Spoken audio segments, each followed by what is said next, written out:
Guys আজকে বলতে পারেন যে আমরা গাড়ির মধ্যে কি করতেছি। তো গাইজ আজকে আমরা যাচ্ছি নানু বাড়ি।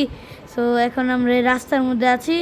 এই আজকের বৃষ্টি হওয়ার কারণে আজকের ওয়েদারটা খুবই ভালো ছিল এবং ওয়েদারটা খুবই ঠান্ডা ছিল, যেই কারণে আর কি আমাদের অনেক ভালো লাগছে আজকের ওয়েদারটা। তো এখন আমরা ব্রিজের উপর আছি, এবং এই ব্রিজের দুপাশের দৃশ্যটা খুবই সুন্দর ছিল, মানে কি একদম এটা একদম দেখার মতো ছিল, খুবই সুন্দর। এরকম ওয়েদার আর কি খুবই কম দেখা যায়।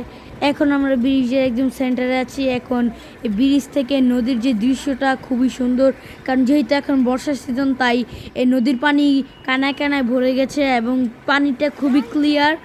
এবং এই গাড়িতে আমি আর আমার ভাই আছি এবং আমরা গাড়িতে বসে শুধু চারিদিকের দৃশ্য দেখছিলাম যে এত সুন্দর আল্লাহর এই সৃষ্টি। কারণ আল্লাহ হচ্ছেন আমাদের একজন সৃষ্টিকর্তা এবং তিনি এই পৃথিবীকে খুবই সুন্দর করে সৃষ্টি করেছেন। এবং